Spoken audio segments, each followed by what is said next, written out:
Personal finance presentation. Loan types and institutions. Federal Savings Bank. Prepare to get financially fit by practicing personal finance. First, we'll take a step back and think about the places we might go when thinking about personal financing or a loan. Then we'll zoom into the federal saving banks or saving and loan associations. So when thinking about a loan, the first thing that would come to mind most likely would be the commercial banks to go to. We talked about them in a prior presentation, as we have with the consumer finance companies, the credit unions, life insurance companies, and the federal savings banks, the savings and loan associations, those being where our focus will be at this time.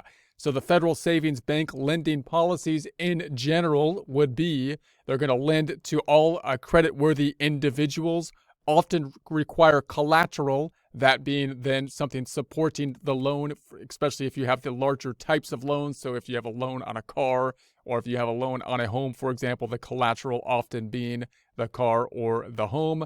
Loan rates vary depending on size of the loan, length of payment, and security involved, which would be the typical kind of situation, of course, as they be moderating between the risk and the rates of returns that they will be charging for the loans. The federal savings bank loan types, so it's somewhat similar to what we would see in other financial types of institutions, such as a bank. What types of loans might be available? We have the personal installment loans. So we've talked about the installment loans in prior presentations, so I won't go into them in a lot of detail here. The education loans, we have the primary mortgages and secondary mortgages, possible loan types that you might find at the federal savings bank.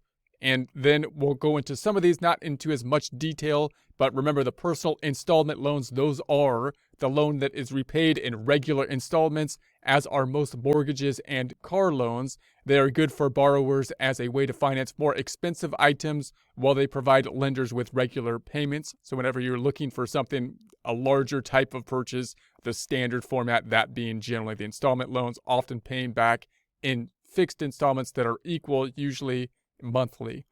They are usually less risky than other alternative loans that do not have installment payments, like balloon payment loans or interest-only loans.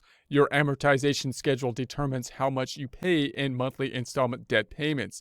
Then we have the education loans. Education loans, money borrowed to finance post-secondary education or higher education-related expenses. They are intended to cover the cost of tuition, books, and supplies and living expenses while the borrower is in the process of pursuing a degree.